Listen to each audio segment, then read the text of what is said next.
Thank you very much. Good afternoon, good morning, everyone, depending on where you are. Welcome to our webinar.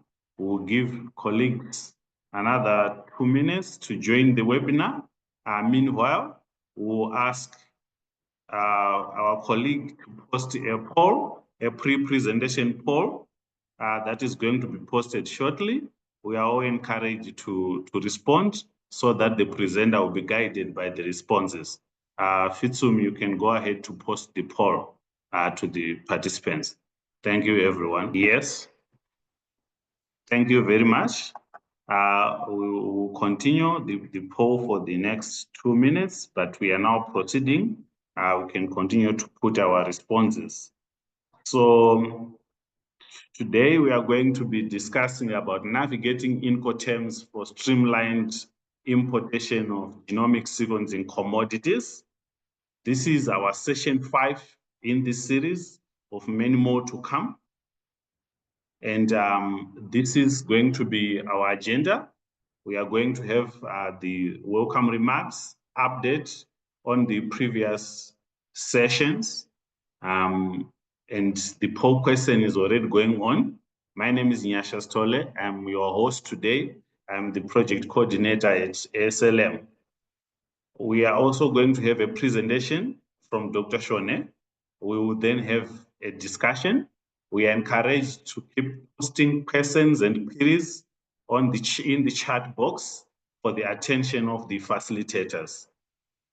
So without further ado, I will take this opportunity to give the next few minutes to Namaka Mulenga to give us an update from the previous session. Over to you, Namaka. Thank you, Nyasha. So as a secretariat, we wanted to provide a high-level update on the ongoing refinement of the service level agreement template for sequencing equipment that we discussed last month. So just to get everybody up to speed, last month our CoP session was focused on a developed SLA template for sequencing equipment, which included the minimum required terms adapted from the Africa CDC advocacy note on service and maintenance.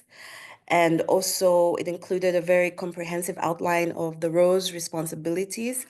And also we included accountability metrics through the introduction of standardized KPIs. And from that meeting, we have actively engaged members of the CoP to support the review of this template.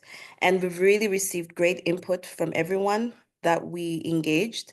Thank you very much. And for other labs that have not participated in this review, we request that you reach out to us as a secretariat through our WhatsApp group or on the LinkedIn page to be given this template so that you can review and provide your valuable feedback. What we're doing right now is that we are consolidating all that feedback. And once we consolidate and refine and finalize this template, we'll begin to engage the target manufacturers and their channel partners to initiate discussions on the uptake of these terms. And we are targeting to have more inclusive SLA terms finalized and available for procurement by the end of Q2, early Q3 of this year. And we encourage that whoever is planning to procure service maintenance contracts in the coming months should reach out to the Secretariat. I will also be posting a link to a very simple Google form in the chat for you to fill out, just to let us know whether you'll be procuring service and maintenance contracts in the coming months for any of your sequencing equipment, and if you require any support from the Secretariat to have access to these improved terms, just fill out that Google form and we will be in contact with you. Thank you. Over to you, Nyasha.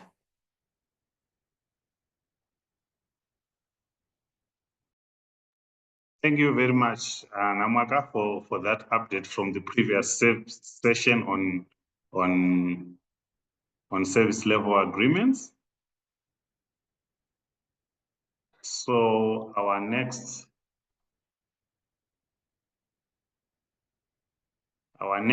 session, we are going to be having our main presenter.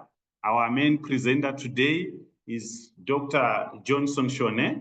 Dr. Johnson Shonhe is about 20 years in procurement and supply chain management. He holds a full SIPS. He also holds a Master of Science degree in procurement and supply chain management. And he also has a doctor in technology in management and leadership. He is currently the procurement manager at ASLM. Ladies and gentlemen, help me to welcome Dr. Shonhe to give us the presentation for the day. Over to you, Dr. Johnson Shonhe. Thank you, Mr. Stolle. Good afternoon, colleagues.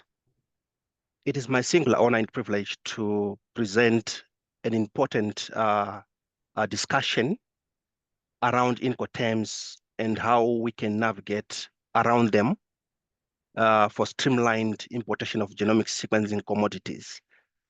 I think we can see from the poll results that this is actually a very important discussion for us today.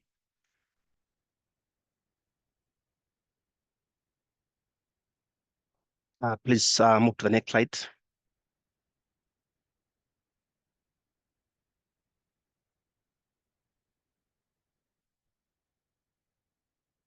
Thank you.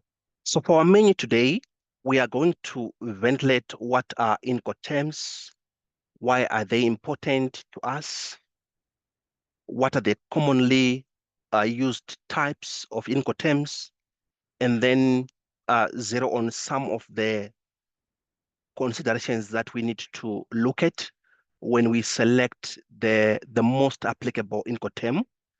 And finally, we're going to then consider some of the implications of Incoterms on genomic sequencing commodities. Next slide, please.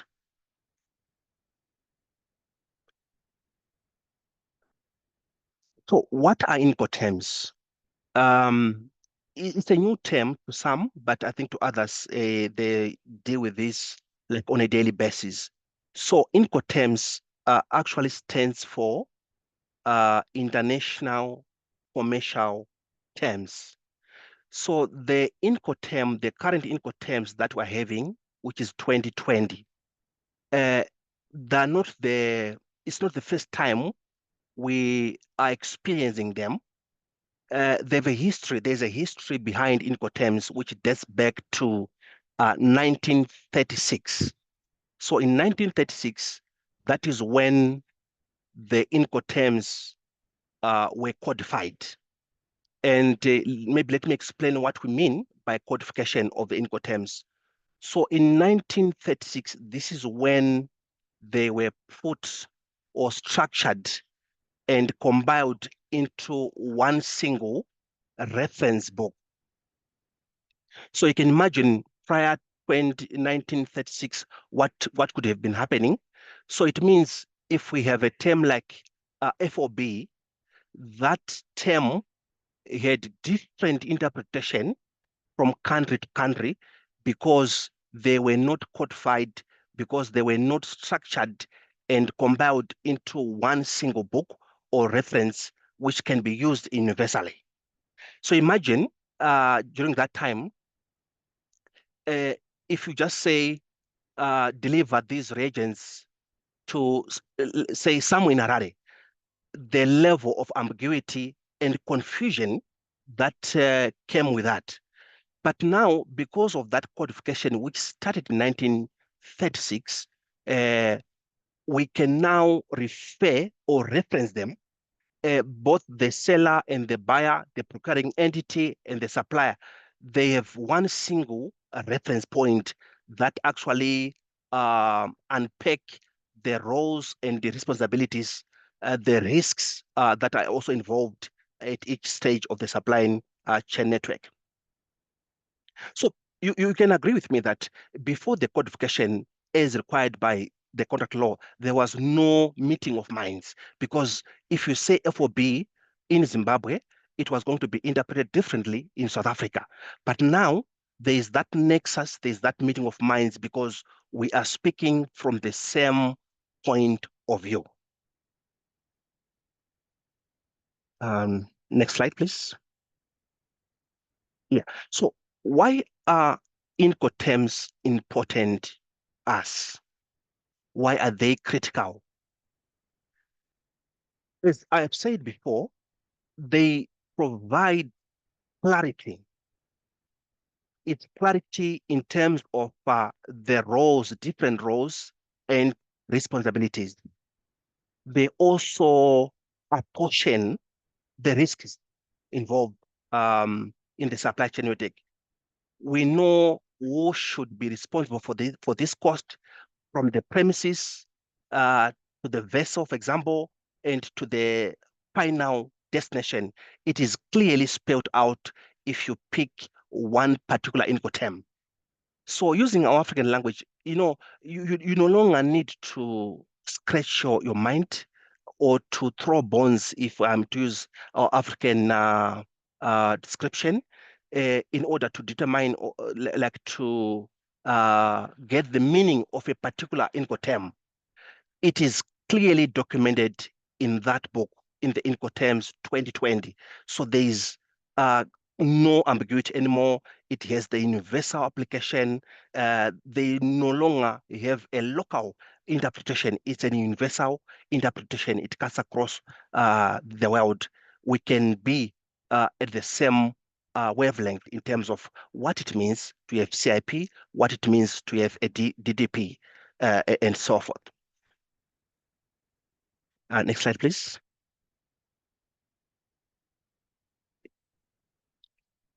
So basically, we do have about 11 Incoterms in total. And today, we will not have the time to look at all the 11, but we are going to concentrate our spotlight on the first 6, which are projected on the screen. Of course, we're going to mention in passing the remaining 5. So like I said before, maybe just to break it even further. So whenever you see the term Incoterm, we said it stands for the International Commercial Terms, which were done by the International Chamber of Commerce. So these are like codes, but these codes have meanings, universal meanings, meaning that the supplier and the procuring organization have a clear interpretation of what they stand for. So for instance, the first one, the X works.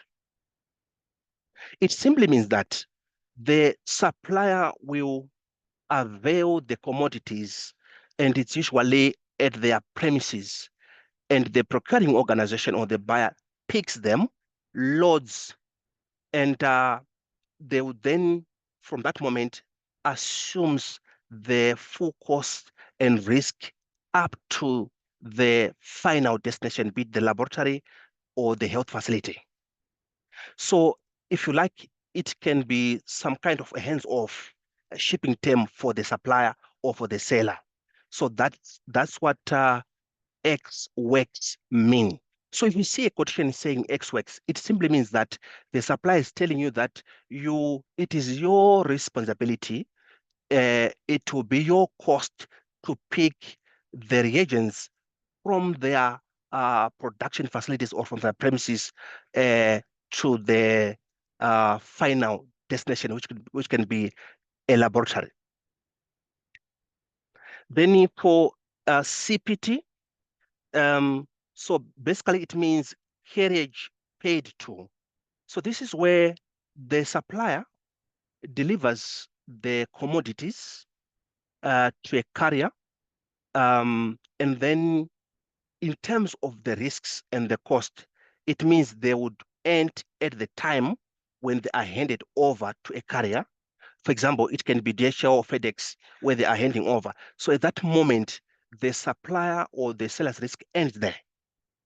Then let me rush to talk a bit about CIP, the cost insurance paid to.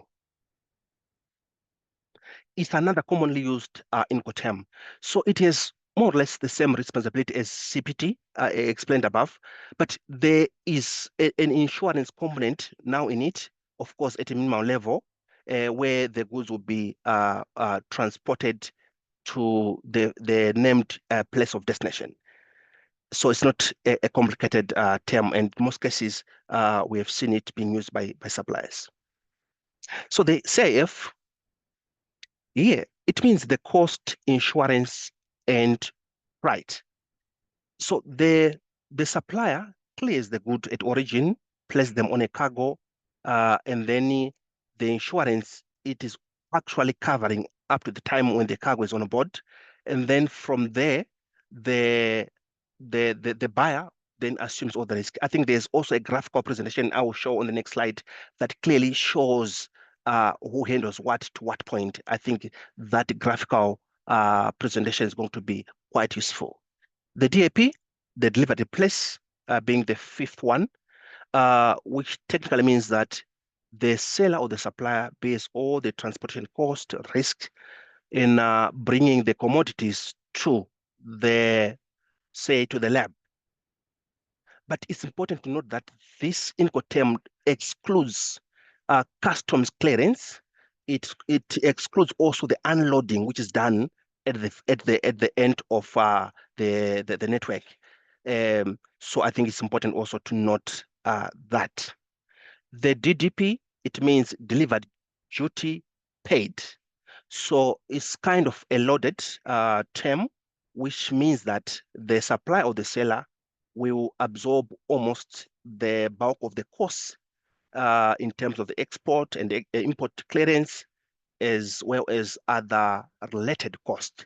So in a nutshell, those are the five which we commonly see or which we commonly use. But let me also show, I think the other ones, I will not even explain them. Maybe you can just show the next slide, please.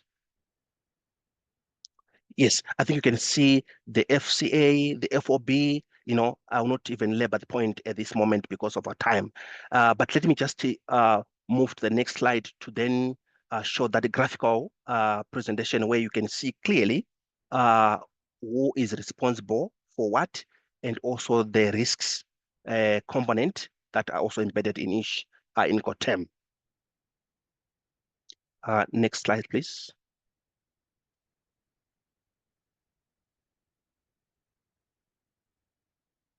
Yes. So you can see that, for example, if you see the red portion, it represents the seller's obligation, and the dark blue, it represents the buyer's obligation or the procuring entity's obligation. And the red exclamation mark, it represents where the risk is being transferred. So for instance, XWorks, you can see that the seller's obligation ends at their premises. And from there, that is where the risk is transferred to from the time goods are loaded to the carrier by the procuring entity. And you can see right through the lab, it will be the procuring entity risk and the responsibilities as well. So it is the same concept. If you can see downwards, it is the same, really, the explanation in terms of the whose obligation, whose cost, and also the risk transfer component of it. So technically, this is how Incoterms work in general. So we can move to the next slide.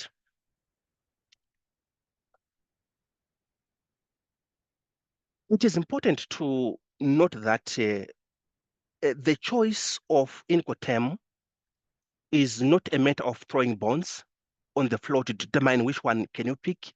It has to be a product of some factors that you ventilate clearly. One of them is on the cost implication and also their allowability. So let me unpack this key factor. For example, each Incoterm, it comes with it some cost, right? For example, if I pick, say, XWorks, for example, so it simply means that the seller is only responsible for the cost up to their premises. From there, I will then need to foot all the cost up to the laboratory. So we need then to look at it in terms of that. And if I pick, for example, DDP, it simply means that the supplier or the seller is also including the cost of customs and duties within their quotation. So you can also feel that when the cost of duties is almost like that of the reagents, it is quite important for you to then make a decision or determination as to whether that is a sustainable solution or not. Then we also need to look at the allowability component of it, because some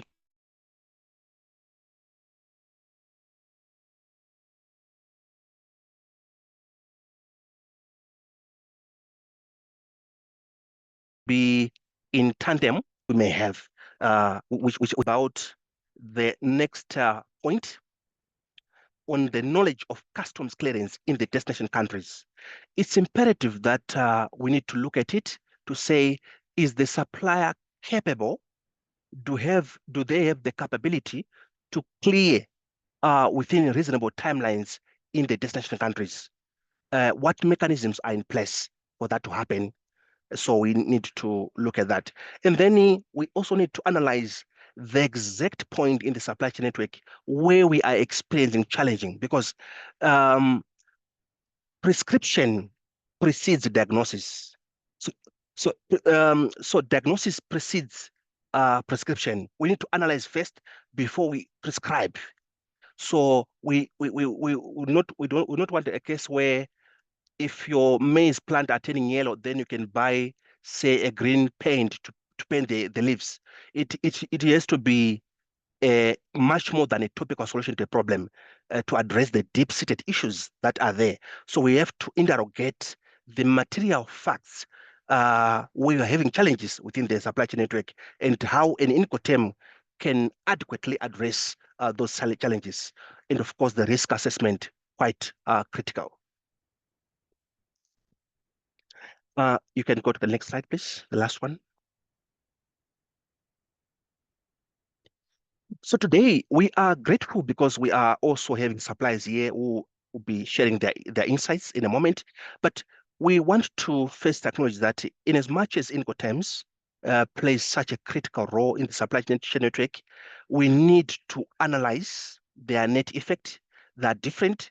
So we need to analyze each and every one of them to see what will be its impact, and then how can we streamline our procurement? How can we improve it? Because we have in the past experienced some challenges. For example, on waivers, due to exemptions, where it can take 8 to 10 months before you can get a waiver.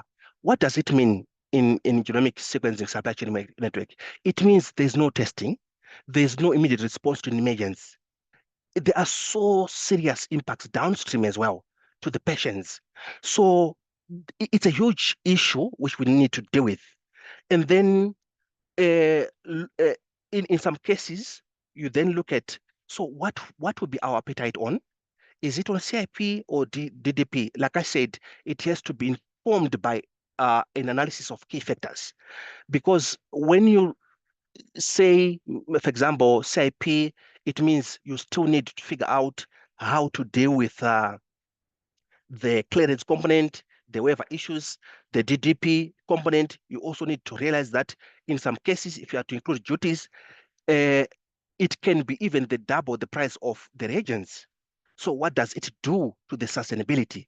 What does it do to the interventions impact in terms of the response? So I think we have to deal in totality with those fundamentals, and then come with an informed decision that really address our issues. So in a nutshell, indeed, the Incoterms play a very critical component, undisputed, but we have to then make sure that we pick the one that lessens our challenges within the supply chain network. I think with that, let me pause here and hand over to the moderator, Mr. Stolle. Over to you, and thank you.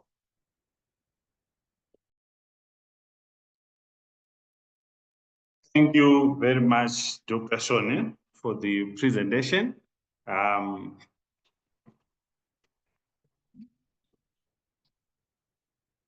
We are going to start to check the questions from the charts. At the same time, I am checking out on my colleagues in the room from different representatives. We've got manufacturers. We also have channel partners or manufacturers representatives from the different countries that we have invited so that they can give us their input. So I have got a question that I will pose to one or two of the manufacturer representatives in the house. So from the Incoterms that have been presented, which one would you prefer and how and why? And if you have any few examples that you can give us of countries where you have encountered any issues, please share with us for experience. So I have seen that in the house. We have got Thermo Fisher, one of the major suppliers for genomic sequencing. I saw Mr. Henry Mbote is in the house. Would you like to take that, Henry? Yes, thank you very much. I can confirm I'm in the meeting. Initially, I was having some difficulties to join, but I'm in. This is Henry, the Area Sales Manager, Commercial, Thermo Fisher Scientific, East Africa. You want me to clarify something? Yes. Yes.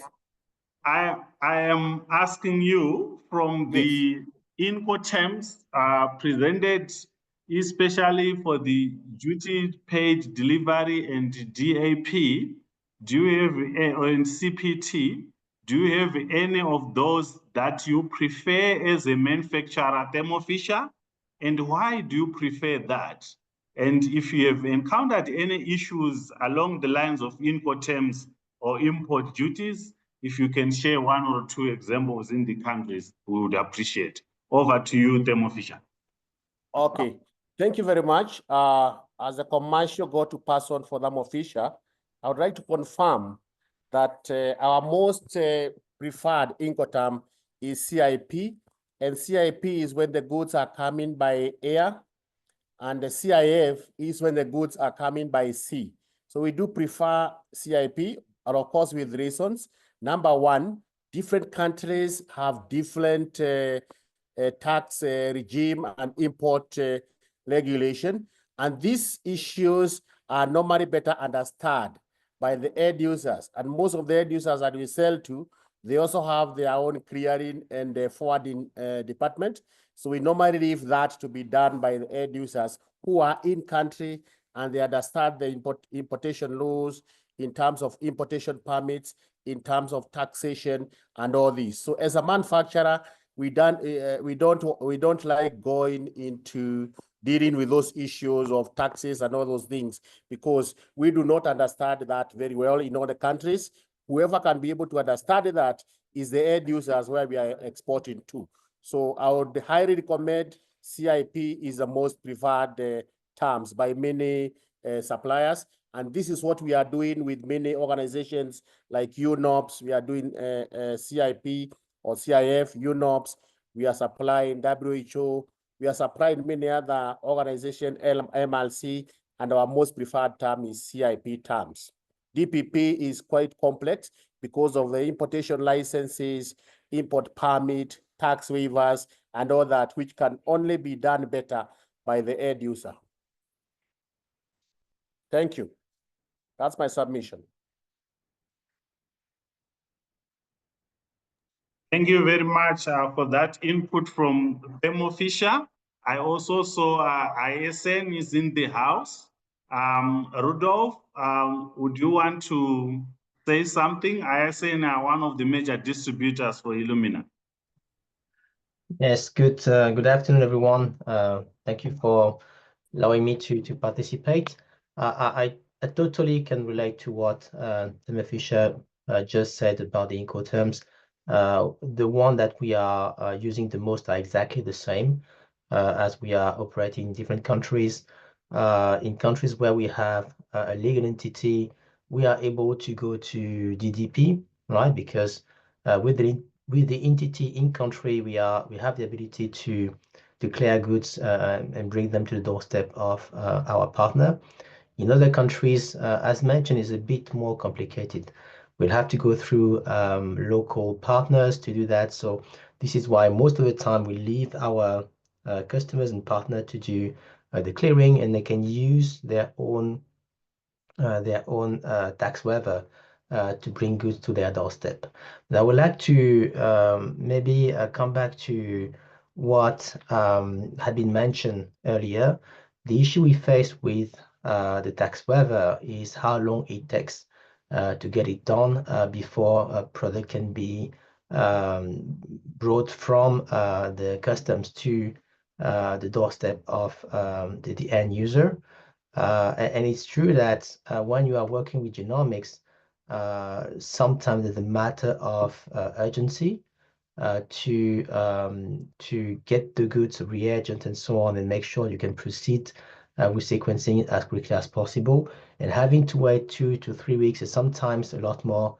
We have situation in Ghana where having the tax waiver can take 1 to 2 months. This is definitely disrupting whatever project you are running. So this is why, even if we are very much used to CIP, I believe there is an interest to move to DDP to make sure that everything is taken into account, because obviously when you cross the customs and you pay the duties, the goods can be cleared right away. You don't have to wait that long to bring them back to your laboratory, and then there's less, even no disruption in the work and the project that you are handling. The thing is, obviously, the cost is higher, but that cost, I want to be clear, is not going to the channel partner, it's going to the government. So this is something that has to be taken into account. And as it had been mentioned, obviously, if we bring the goods to your doorstep, the price will be different, because we'll have to include into our proposal the cost of the duties and all the taxes that could be that we have to pay to the local government. Obviously, these depend and differ from one country to the other. It can make that a little bit more complicated to handle. But at least at ISN, we have some local partners in each country who have the ability to do that. So I would encourage laboratories who like to work seamlessly to go with the DDP Incoterm, because it makes sure that you have the full service. You don't have to face delay for the tax waiver process in each country, and you can have more effective work with all the reagents that you would would need to pursue your project. Thank So you. this is basically what I would like to share with the group. Thank you very much, Rodolphe. I'm also acknowledging I see Alesda in the house. Alesda is from Caramo in the UK, one of the countries that moved a lot of commodities during the COVID era into the country. Welcome, Alesda. I'll come to you later on. You can have a glass of water for now, but I'll come to you. I want to ask something later on. I saw Separations is in the house, one of the main distributors for the equipment in Africa. Would you want to give us a comment from Separations? Good afternoon, everyone. Andrew Potter. Yeah, I have to tend to agree with the previous speakers on their comments.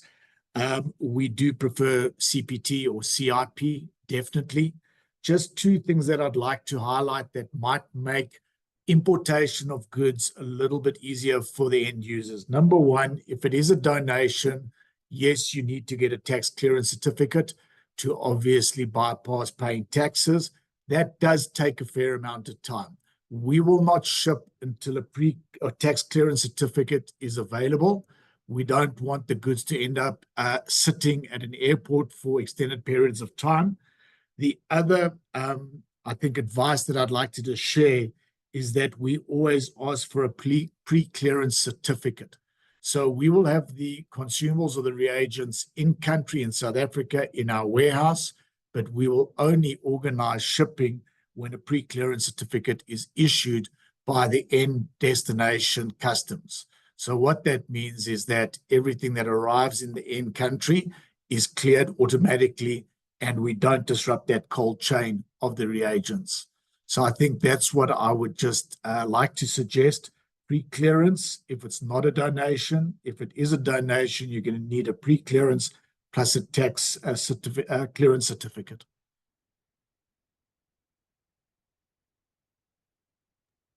Thank you very much, Andrew. That's very interesting. We also have from France, one of the major suppliers for sequencing equipment, Biomirex, who are in the house. Would you like to give us a comment about your experiences? Thank you, Nyasha. Philippe Cara from Biomerio.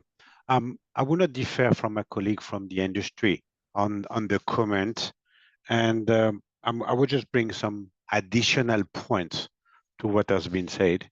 As a manufacturer of IVD, we just design, develop, and manufacture and promote the goods, but we're not specialists in supplying and in freight.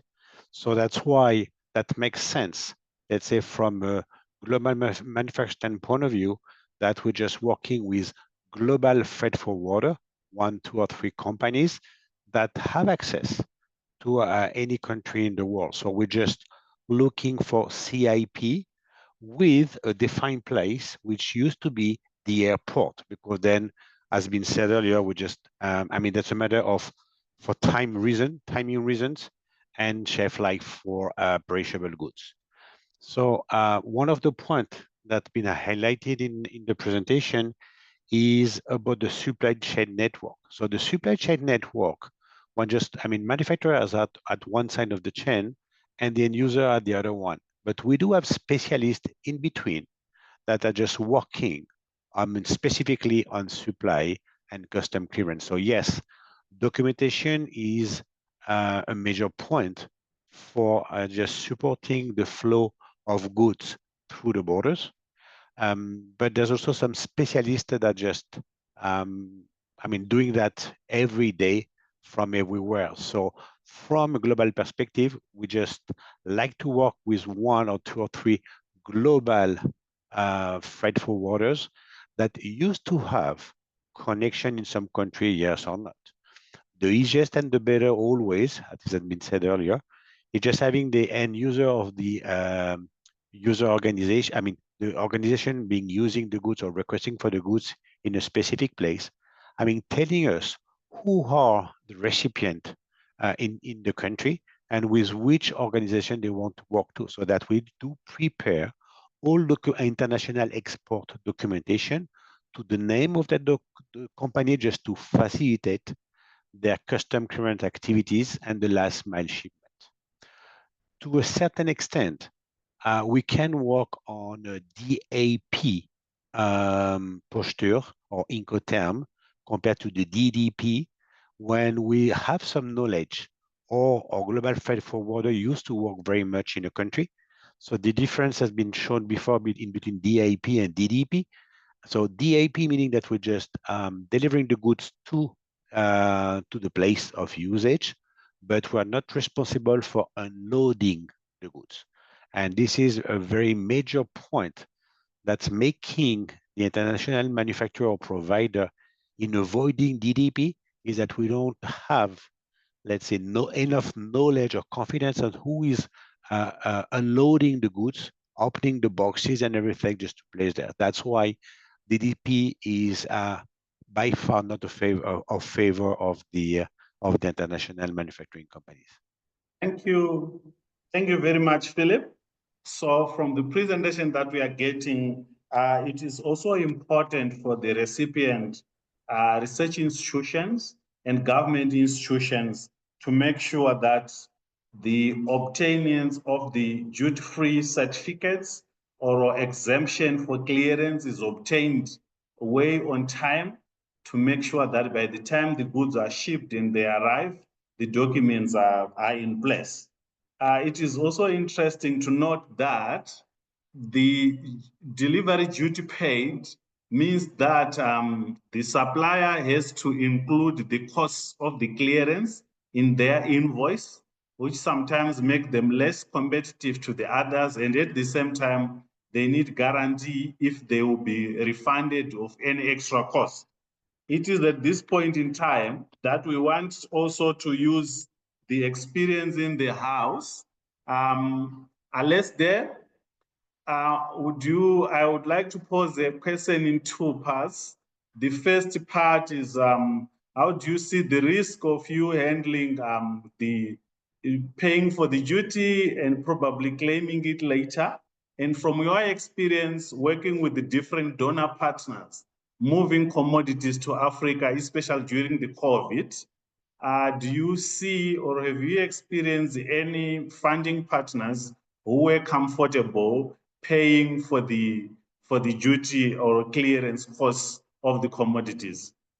Good morning, good evening, Alesda, and welcome to the meeting. This is Kaba.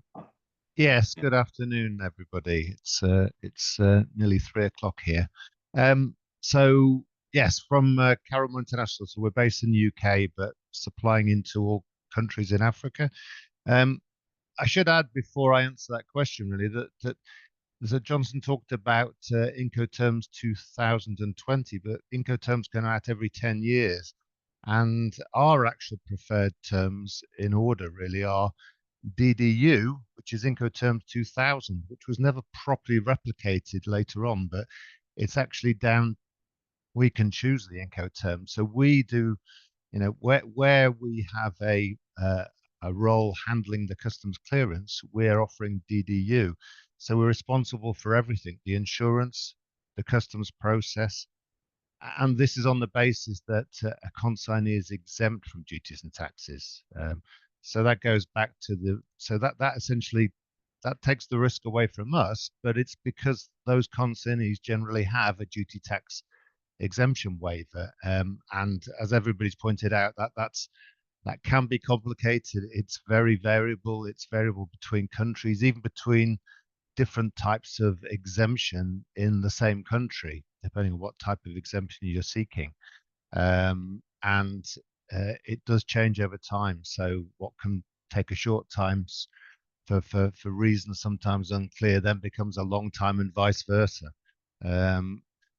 So the DDU is obviously the most cost-effective way. It means that the buyer knows what all the costs are. There are no hidden costs.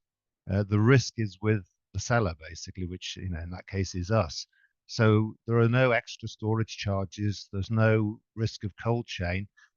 That's our risk to manage. There's no risk to the buyer, to the consignee. So that's what we do where we can handle the customs clearance. So that's in countries where we're doing larger amounts of work. Can you hear that? Sorry.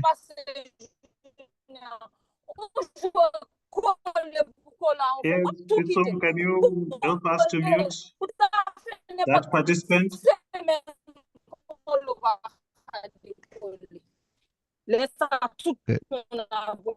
Yes.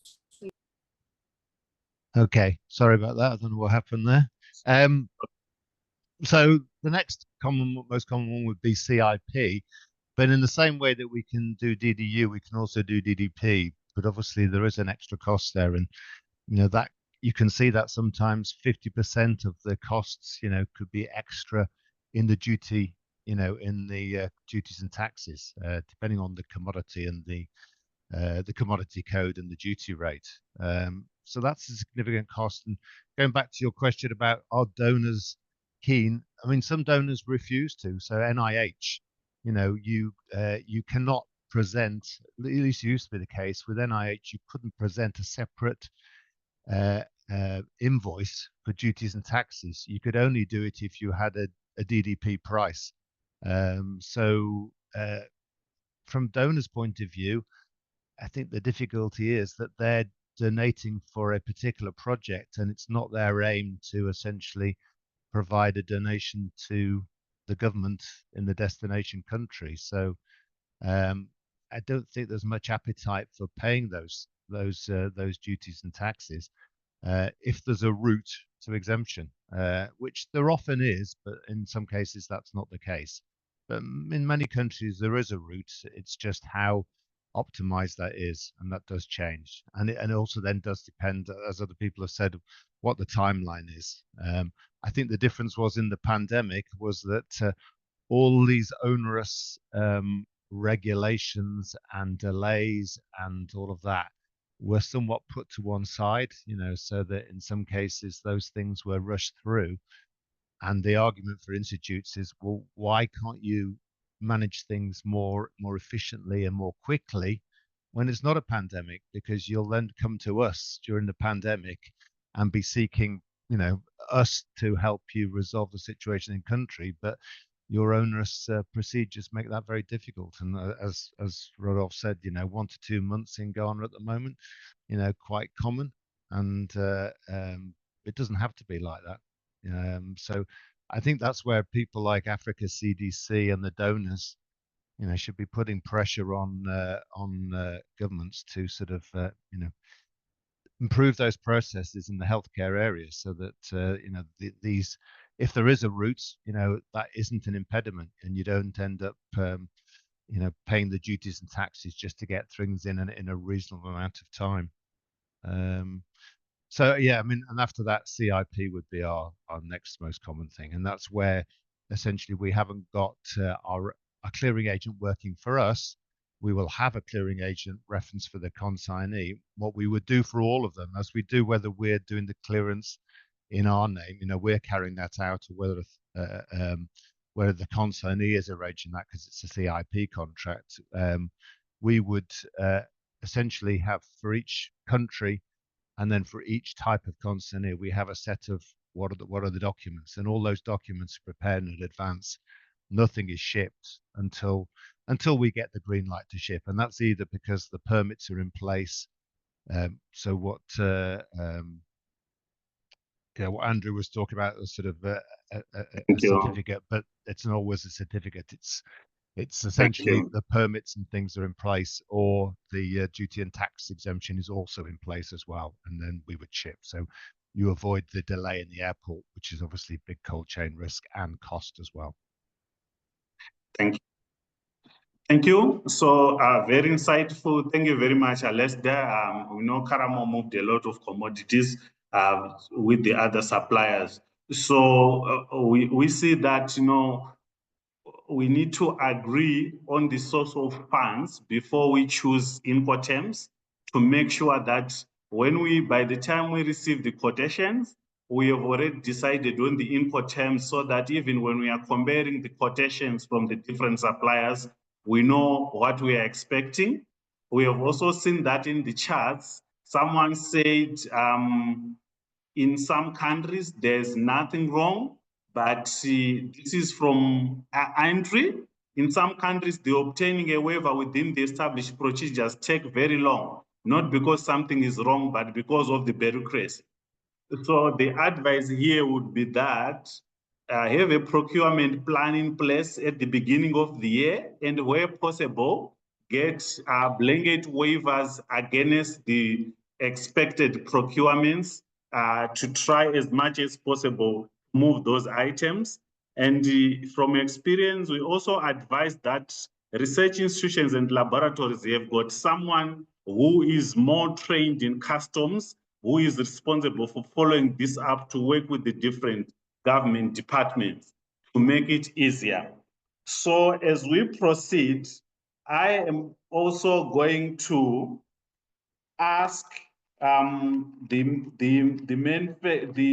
manufacturers later, but for now, I just wanted to check if we have got a representative from one of the governments or research institution laboratories who wants to give us a comment on their experience in terms of receiving clearance documents on time or with delays. And also we know some countries, sometimes the budget gets exhausted for duty-free. I saw some few faces from Nigeria, from Zambia. Is anyone who wishes to give us their experience from the country laboratories or research institutions? Just for a minute.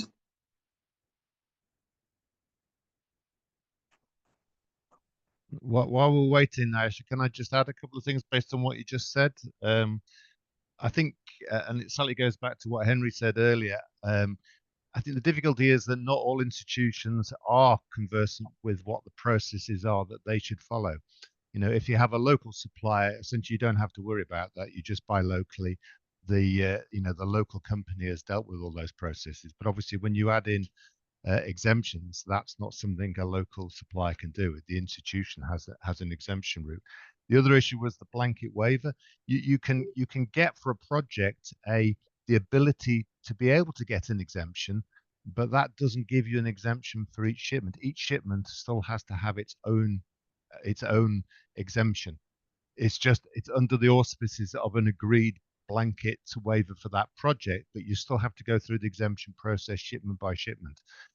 So in essentially, it doesn't really save you time. It just means that you know where you stand, because you're aware there was a project in Mozambique where it was delivered duty unpaid.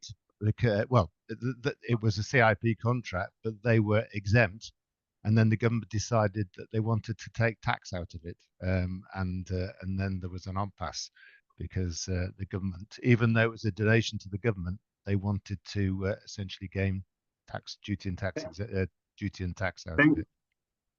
Thank you. That's insightful, Alex there. I saw Dr. Mpanga Kasonde. I also saw Kenneth. Mpanga, do you want to give us any comment along the experiences of import permits at country level?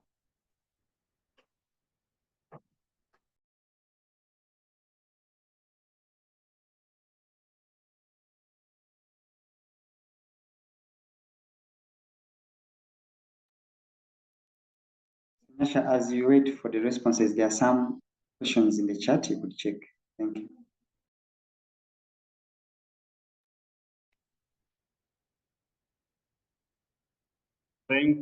Thank you.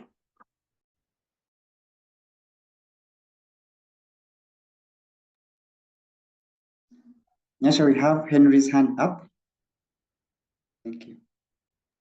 Go ahead, Henry. Thank you. I think I forgot one point as to why we do prefer CIP. With regard to the taxation, there's a lot of taxes are paid in terms of the local currency.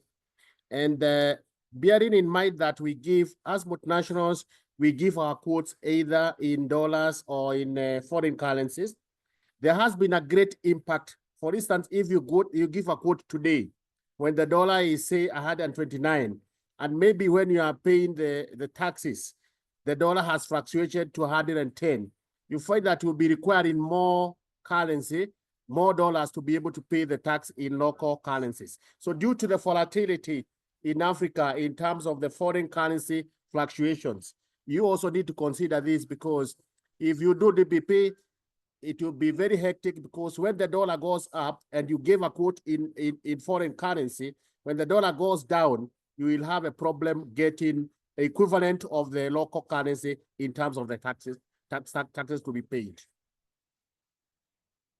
Thank you very much, Henry. So this has been very insightful. I want to, as usual, at the end, we will also share some responses on the chat and on the LinkedIn chat. But I have got this, which I want to pause as we close. On March 18, the BBC reported that by June 2025, which means to say 2 months down the line, some African countries will start to have shortages based on the recent experiences in financial cuts from the different partners related to the US. And this comes, of course, this is like 24 years after Abuja Declaration of funding the health commodities. So this means to say most likely we are going to be having more requests for ARVs and laboratory commodities that are a bit more urgent than usual to cater for these gaps and shipments that were supposed to have been funded probably by some other suspended fundings. So in the house, since we have got different manufacturers and suppliers, I just wanted to check the readiness and how you propose that we move the commodities as fast as possible in the event that some laboratories get substitute funding or extra funding to replace those shipments that were stopped. I will go ahead and probably start with you there from ISN. Are you still with us? Yes, I'm here. Yes, yes. What's your comment, and what do you have for us if we request something urgent now with all these challenges? Yes, so for sure, it would be a very difficult situation. The first thing, obviously, would be to make sure that the requested product are available with our partners. There've been some disruption in the past, but I think that most of them find a way to secure the procurement and avoid some disruption in the supply chain. But yeah, I mean, we work with the public entities, and this is discussion today. But we also have some work with private companies. And these companies are used to pay duties, which allow them to better control the way they work. They have better visibility on when and how products are going to come. And they know the timing between the time they buy, they place the order to the time they're going to receive that to the doorstep. They could account the fact that going through customs, they will pay the duties to make sure that things are released fast.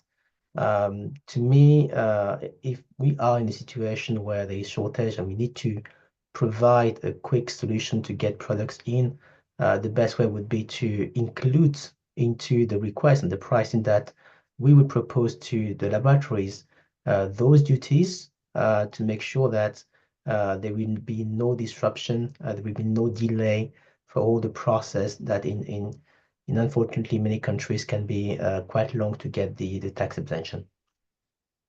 Thank you very much, Rodolphe, for sharing your experience. Thank you very much, everyone. So as we close, our takeaways here, that the little that I had jotted is that we really need to work very closely with the funders and the suppliers to make sure that we come to an agreeable Incoterm that will be user-friendly and making sure that our commodities are not stuck by the border or by the airport.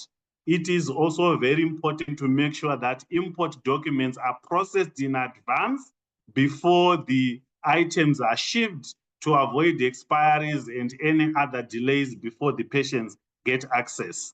We really appreciate your participation for today. As usual, we are going to send the recording of the session and also answers to any other questions that were not responded to in the chats through the LinkedIn and the WhatsApp channel. We thank you very much. Have a good day. Thank you.